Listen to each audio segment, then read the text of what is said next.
Welcome to the IREL podcast. Are you sick and tired of real estate gurus pitching their next pre-construction deal, only to find out years later they were completely wrong? Worried the next overseas conference you spend thousands to attend will only be used to sell overpriced lots in deserted developments? Join thousands of other international real estate seekers who are looking for their place in paradise without the sales pitch. Straight from your host, Taylor White. Hey, real estate seeker, welcome to the Overseas Property Insider Podcast. I'm your host, Taylor White. I am proud to say this episode is brought to your earbuds courtesy of my friends at HomeAway. If you're a homeowner or property manager and want to put your vacation rental in front of over 62 million travelers each month and earn incredible returns of up to $56,000 per year, then you must list it on the #1 vacation rental marketplace.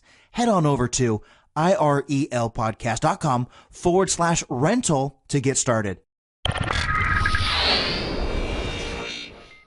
I can't wait to head back south of the border when I sit down and speak with Jóse Ghilarducci with Baja Oceanfront Properties in Rosarito, Mexico. And as always, we'll get the true story on the local real estate scene and have you coming away wanting to investigate its local property market further or cross it off your shortlist entirely and continue listening. Right now from Jóse, you will learn if owning property as a foreigner is legal within 50 miles of coastline and border and why the year of 1978 is so important. Settles it once and for all if getting local financing is even a possibility and provides exact case studies of what his clients are doing today for capital. Exposes the best strategies to use when looking for rental returns and believes it's a great idea to rent first, buy second to get your feet wet, and much more. And don't forget, if you're listening to this podcast and want to grab Jóse's contact details, links on buying or selling Rosarito real estate, or any other show notes, head on over to irelpodcast.com/38. Cook up some fried lobster with lime, prepare another tequila with club soda, and get ready for Jóse's insights. In case you can't tell, I'm excited. Let's get Jóse on the phone. What's going on, Jóse? It's Taylor White. I'm excited to have you on the podcast today, straight from Rosarito, Mexico. So we can get to know you personally. Tell us more about yourself and where your stomping grounds were before you ended up in Rosarito. All right. I was born in Puerto Rico. My parents are of European descent. And when I was 17, I moved to Orlando, Florida. Then later to San Francisco, California, where I ended up working at the university in dentistry as a patient advocate. Then 29 years old, moved to Palm Springs, where I began working in real estate. My partner and I opened a brokerage and practiced there until he retired about 7 years ago. And then 18 years or so ago, we moved. We actually bought our first place here in Rosarito and been visiting ever since. And then 4 years ago, we moved permanently. We still have a home in Palm Springs that we visit every so often, but for the most part, we're here. So, Jóse, I have to ask, we are in March. We have listeners from over 47 countries. What's the weather like today in Rosarito? I'm looking outside right now, and it is sunshine. It's probably around 73 to 75, and the waves are crashing. It's a pretty good life. And to make us even more jealous, Jóse, how far are you from the ocean right about now? At this very moment, maybe 50 feet. Yeah, I live oceanfront, and I love it. And Jóse, so we can get a better idea of you professionally, give us your brief resume leading up to Baja Oceanfront Properties. Okay. Well, after I finished my schooling, I worked at the University of San Francisco Dental School as a patient advocate. Then 2 years later, I began working on my own as a dental consultant. I basically was organizing dental offices, and eventually I owned my own. About 23 years ago, I wanted something different in my work life. I had enjoyed what I did, but I wanted something new. So at the request of my partner, I got my broker's license. And quite frankly, I just found my calling. I just absolutely loved real estate. We opened an office in the Palm Springs area, in 1995. Then in 2004, I went ahead and got my certification in Mexico and started working both markets. I have the good fortune that I speak 4 languages, so it's been a big asset for me wherever I'm working. Unfortunately, in 2008, when the market went down in the States, the market down here was pretty bad. So I stopped working here and returned back to Palm Springs working. Then my partner decided to retire, and we moved back to Mexico. I joined a couple of friends in a small office, and 2 years ago, I opened Baja Oceanfront Properties and have been working on my own ever since. I also have, I'm also a fused glass artist, and I have the fortune to have found a site where I can actually have my office for real estate as well as my gallery and my studio. So I get to play, and I have a lot of fun with both my vocation and my avocation. Well, Jose, I want to highlight one thing that you said, because I can barely speak English. You can speak 4 languages. What are the 4 languages? I speak Spanish. I speak English, of course, Portuguese, and Italian. Wow, what a great mix. And then just so we know, in Rosarito, do you think people need to be fluent in Spanish? Do they need to be conversational, or do they not really need to know too much to get by? To be honest with you, it's actually one of the most user-friendly. You don't really have to speak any. For the most part, almost everybody either understands or will get along with very little. Well, Jose, we are always fascinated to learn about which countries people have considered and why. Now, why don't we delve deeper into Mexico as a whole, and then why you chose Rosarito in particular versus other popular spots? Well, about 19 years ago, I've always wanted to own a piece of property on the ocean. And about 19 years ago, we both traveled to Hawaii in search of such thing. And after a very short look, we realized it became abundantly clear to us that we were going to be able to only buy perhaps a closet for the amount of money that we had to spend. And after returning back, being quite depressed about it, we had dinner with some friends that have a small condo here in Rosarito. They very cavalierly said, well, what haven't you thought about, Rosarito? We had visited several times and quite liked it, but never really thought about buying. So they very kindly gave us the keys to their unit. We came down and visited, and before we know it, we were owners down here. So that's how it basically came about. The truth of the matter is that there were several things also that came into the mix. Number one, we are so close to the border that it makes it very easy to travel into the States. We're only 3 hours away from Palm Springs, so it was very easy for us to travel back and forth. We love the food. We like the people here. It was just a perfect storm. So we found paradise.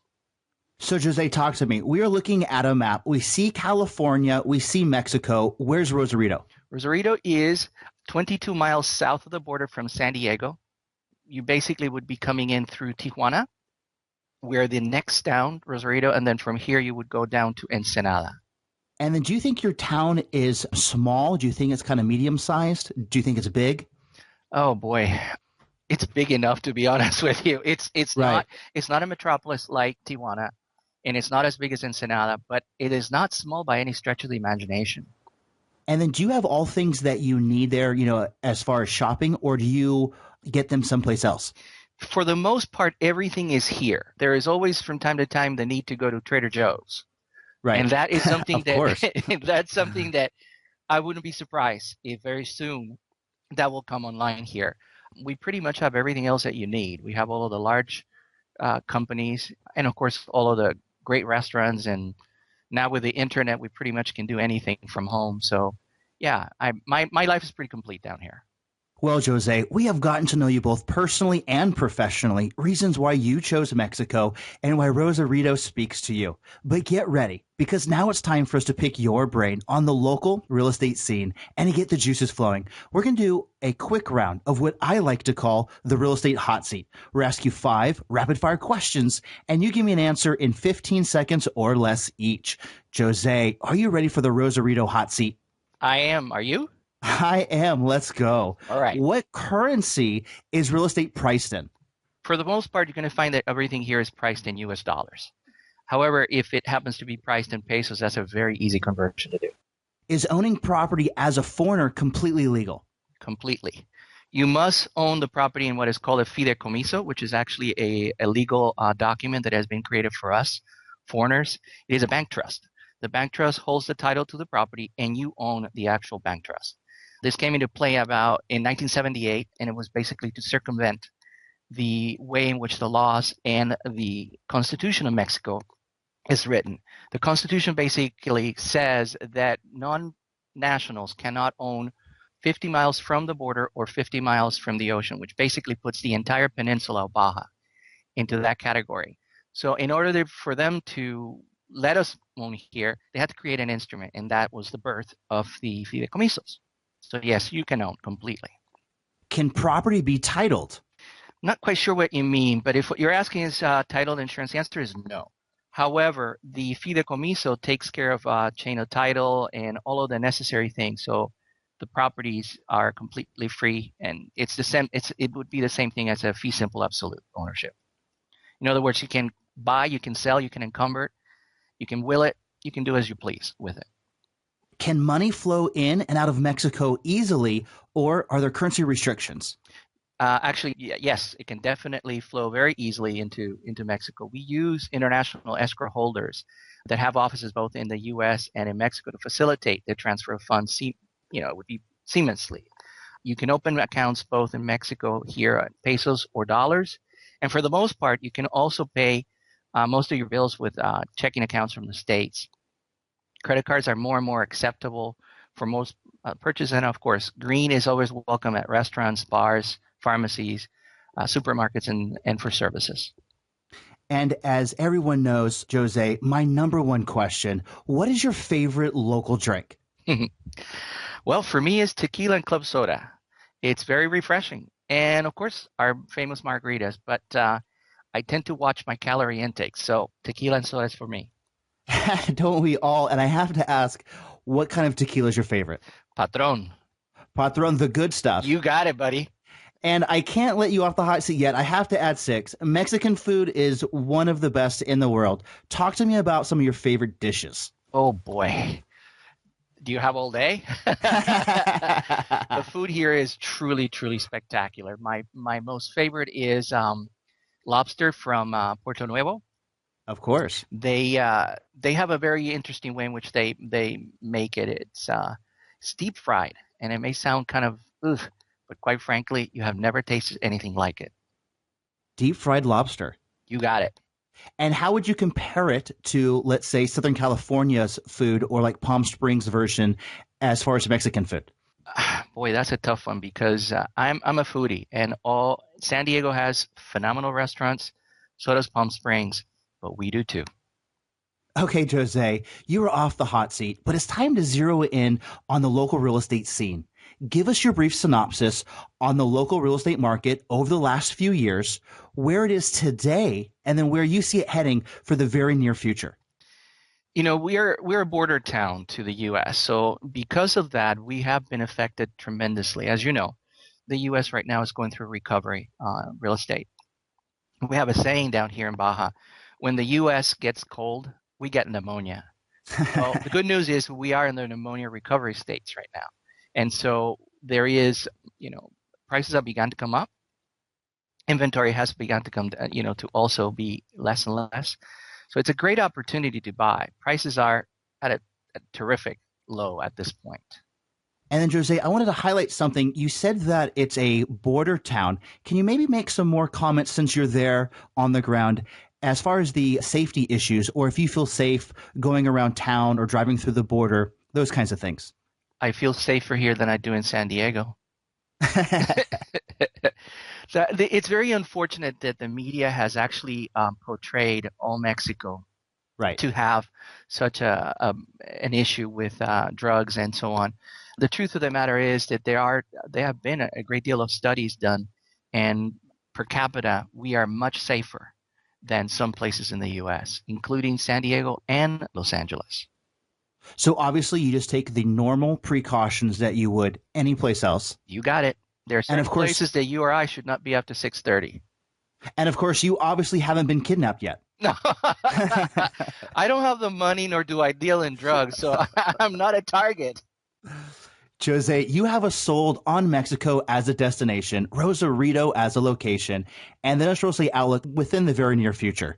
Of course, you don't have a crystal ball. I sure as heck don't. No one does. But that is why I think it's so vitally important to get on the ground insight from local professionals. And yes, I just use the words local and on the ground in the same sentence to drive home a very important fact. You are not some newsletter writer who might spend a few days in Rosarito and then send out emails with hot buys calling yourself a real estate guru. You are there in the trenches on a daily basis, dealing with local buyers, sellers, agents, lawyers, and every facet of the real estate business. Jose, break this down even further for us. Pretend you are Google Maps or Google Street View. What streets, neighborhoods, or parts of the city are we talking about?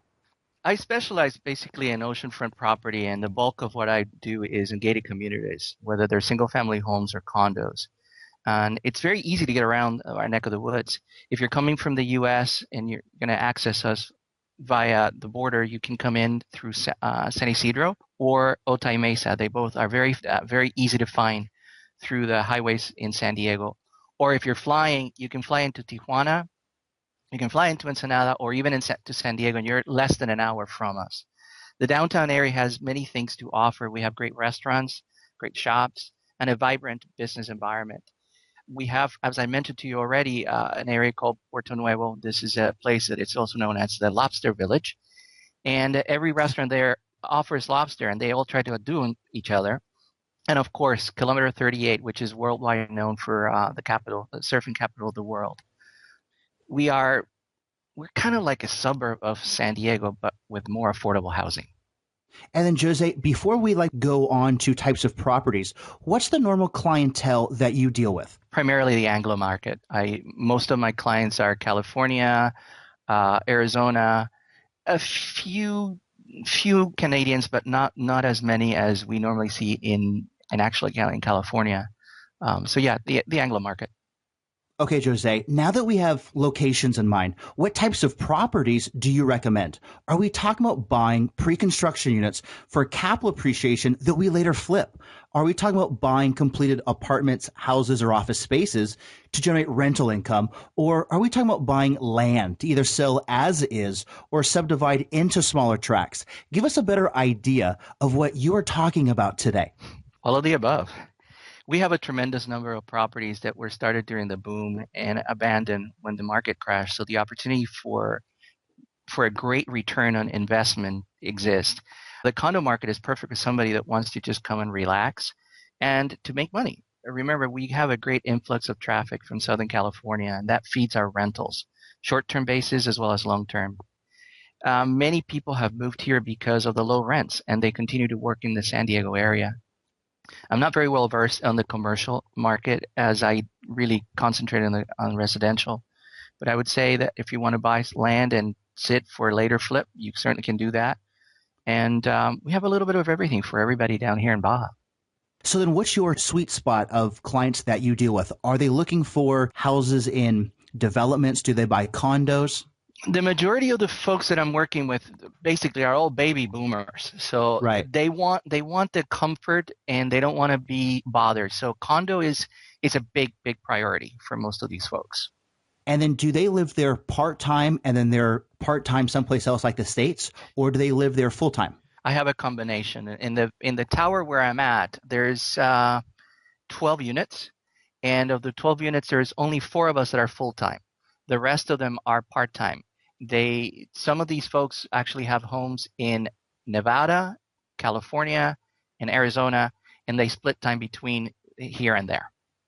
Okay, Jose. Now I'm going to hit you up with a 2-part question that I know everyone wants to know, and you have to give us a general range. So with some price points in mind. Here they are. Part 1. What would be the price range of what we are talking about? Maybe give us a starting price point at the low end to a final price point at the high end. And Jose, just to clarify, I'm talking about total purchase price. For condos, you're looking in the low 100s, and they can basically sky all the way to $1 million and over. And if you're looking for a neighborhood for better homes, they start in the mid 100s and they can go over the $2 million mark.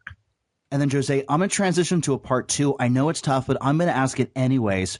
What would be the cost per square foot just for a general range? See, I primarily work with the Anglo market, so I always use square feet. So that's easy. We're looking at Perfect. an average of about $85 to $150, give or take. And so much of that depends on the finishes. If you have something that has been dulled up, and if you have something that has all of the bells and whistles, on the higher end, 150. If not, anywhere between 85 to the 150 mark. And then talk to us about normal sizes of condos, like in your own building. How big are they approximately? My home is 2,100 square feet. It's a 2-bedroom. So when you're looking at a 2,100 square foot property and only 2 bedrooms, they're very ample. They're very, very nice. For the most part, on the smaller ones that I normally work with, they start about 1,100 square feet. And then in my own building, there is a penthouse that is 5,700 square feet. Wow, that's huge. It is. It is. That's very big. Yes. And it's quite impressive too. So when these people aren't in their place, do they normally keep them vacant or do they rent them out? We have a little bit of everything. There's a lot of my neighbors that do rent out, but for the most part, these are second homes. So no, they're vacant while they're not here. So then I have to ask, do you handle buying, selling, as well as vacation rentals? I don't do vacation rentals. I don't have the manpower. I'm only a one-man office, but I do handle long-term leases. Well, Jose, this is a question I like to call, what would sister do? My 40-something-year-old sister calls you up, says she has X amount of dollars to spend. You can't let my sister down, Jose. Share with us 3 examples you would show her and explain why these make sense. Oh, I would approach the task at hand in this way. I would show her a 2-bedroom, 2-bath condo, oceanfront, in a very nice complex with terrific amenities, including access to the beach, turnkey furnished, with all the bells and whistles, starting at $175. She decides to rent the unit. She can expect anywhere between $850 to $1,100 per month, and that really depends on season. If she prefers a larger home, then I would take her into a 3-bedroom, 2-bath, oceanfront, gated community, and those homes can average between $400,000 to $500,000, again with all the bells and whistles, and you can expect to bring in the $2,000 to $3,500 a month, depending on season for rentals. And finally, if I find that she's the adventurous type and wants to build, I would show her some lots in different communities that have ocean views or oceanfront, and those start about $75,000. That said, I would recommend that she's here during construction to supervise. As well as if she wants to buy land, she can always buy it for later development or to resell. I must caution her, though, taxes are less on developed land than on raw land. Go figure. And then, Jose, I'm curious. I know that you're not a lawyer, but what do people do as far as a visa? Oh, that's a very good question. It's actually done in 3 different stages. When you're buying, you get an actual, basically, there's a title for it, and I can't remember it right now. That's Forgive okay. me. In any event, you would get this at the border. And this is if you're buying. If you're actually just coming to visit here, as long as you have your passport, you can come and go as you please. But when you're buying, you do need visas. You start with this particular one. Then you go to the next level, which is an FM, and that's actually a visa that allows you ownership. That has 2 stages. It's an FM2 and an FM3. It takes about 4 years. And then ultimately, you want to get to the position that I am in. I am what is called an inmigrado. I basically have gone as high as I can go without becoming a Mexican citizen or losing my U.S. That's sort of how the process works. And then if you aren't going to buy anything but just rent, you're just on like a regular tourist visa. You know what? You don't even need a tourist visa. When you're coming down to rent, you can buy it as long as you have a valid passport, U.S. passport, or whatever country of origin, you are A-OK. Jose, we are focused on areas of Rosarito. We know our starting price point. We have an idea of cost per square foot. We have examples which are good enough even for my sister. Now, I have to ask an obvious question. How are we going to buy? Do we need to come in with all cash, or can we come in with a certain percentage down and get local financing from a bank or credit union? I'm afraid that here purchases are all done in cash. When I say cash, that doesn't mean bring a suitcase full of money. We use escrow companies that handles all the monies, and they transfer it, wire transfers back and forth, both for buyers and sellers. You may find from time to time that an owner may want to carry paper But for the most part, the terms and conditions on them are not going to be terribly favorable. And also because of the Mexican laws, the ways in which they're written, they're not really in the favor of a seller. So they could get themselves into a pickle if there is problems, and at a later time the judge may end up determining that they have to refund all the money back to a buyer. The actual, within the Mexican laws, it basically says that that money is the buyer's money until full transfer of the property. So for that reason, it's very difficult, not impossible, to find owner carry. And if you find a bank that will finance, which they come and go, they're not always available. When they do, the terms are usually pretty bad. So cash is the deal. So, Jose, are there any ways to get mortgage loans for expats in Mexico right now? Not at the moment. Not at this very moment. That could change tomorrow. Right. But it used to be like that during the heyday. Of course, it's not anymore because they don't have access to the money. That's correct. So let me follow up with that and say, where do people get the money to buy real estate in Mexico with clients that you've dealt with? Do they have like cash sitting in a checking account? Do they do a home equity line of credit on their house or sell their house in the States? What do they do to get the cash to buy in Mexico? For the most part, these are folks that as I mentioned earlier, they're baby boomers. So these folks are either selling large homes and then replacing with a small property here and then a small property in the States. So they have their liquid cash. And from time to time, we do see a lot of folks that do take lines of credit, and then that's how they acquire down here. That's what I did with my first property. I took a line of credit and I bought my first property down here. Okay, Jose, anyone who has ever owned real estate can tell you, you need to have a money exit strategy in place even before you buy. It's something what I like to call, where's the cheddar? You are buying the property to do what with it to make some money. So, Jose, where's my cheddar? Well, I put myself in my client's shoes as I am a consumer and a homeowner too. So if you're buying an investment, I always ask that you put yourself in the position, if you had to live in that property at some point, can you do that? If the answer is yes, I would say buy it. If you're going to be moving here on a permanent basis, I would recommend to you that you lease for at least 6 months. This is not for everybody.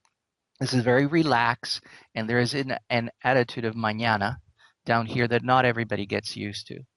And lastly, when possible, make sure you buy oceanfront. These properties always will sell faster than anything else. Love oceanfront, of course. And do you think a good strategy is to always first rent? You know, it's proven time and time again to be a great, great way to approach it. Just because sometimes you don't know exactly where that you want to live. Maybe you want a condo, but you get a house. Maybe you want a house, but you get a condo. Sometimes it's a good idea to go someplace and try it out for a few months at least to see places that you like. You better believe it. And I have seen it time and time again with clients that have had that very same mentality. They get here with the idea that they're going to want to be in a home. They rent a home, and then a month or two later, they say, you know what, a condo is really where it's at. Exactly. I want to do a great deal more traveling, so it'll be easier for me to lock it up and be gone. So I think that it's just a very wise thing to come down, rent for a little bit, and really, really get the flavor of what it is that's going to be most comfortable and where you want to call home. Jose, I wanted to thank you for taking the time to share with us about Rosarito real estate. We have heard about your journey, why you chose Mexico, exact areas to focus on, price points to look out for, examples good enough even for my sister, a money strategy to purchase, and then what we might do with it after the fact to make some cheddar. Unfortunately, it's time to say goodbye. But before we do, share with us easy ways to get a hold of you, any parting advice you might want to share, and then let's say goodbye. All right. Well, it's easy to get a hold of me. You can always do it via email. My email is jgglk@aol.com. You can always also call me on my cell phone. It's a U.S. phone that rings here, and that number is 760-774-8716. Or you can also use my local number here in Baja. Calling from the States, you would dial 011-52-661-613-2244,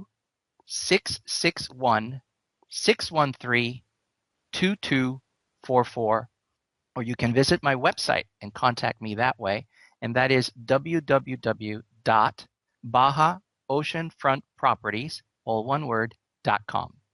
And of course, it's Jose, but it's spelled like Jose, right? It is, but there is an accent over the O. That's what makes it Jose instead of Jose. It's actually pronounced Jose in Italian, French, and Portuguese. It's only Jose in Spanish. Awesome, Jose. I have really enjoyed this conversation straight from Rosarito, Mexico to our earbuds. And I hope we can catch up again in 3 to 6 months. I love it. I would love the opportunity to chat with you anytime. I'm happy to always share news from my part of the world. So until we chat, hasta luego. I want to thank Jose once again for taking us south of the border and revealing why so many North Americans are spending several months a year in the beachside town of Rosarito. Jose was spot on recommending clients to rent before they buy, and I can't wait to get him back on the show again soon with more specific Rosarito real estate investments he believes you need to hear about right now. If you're listening to this podcast and want to grab Jose's contact details, links on buying or selling Rosarito real estate, or any other show notes, head on over to irelpodcast.com/38. Listening to Jose has gotten you all excited about Rosarito, and you want to start getting Mexico real estate listings via email. You want to be in the comfort of your home or office, and you want to see the property's pictures, details, and prices all at your fingertips. And of course, you want these completely free. Head on over to irelpodcast.com/38 and get signed up for our free property alert service for Mexico. And each time a property is listed by an owner, agent, or developer, you get them via email. What are you waiting for? Head on over to irelpodcast.com/38 and get signed up. You have been listening to the IREL Podcast with Taylor White.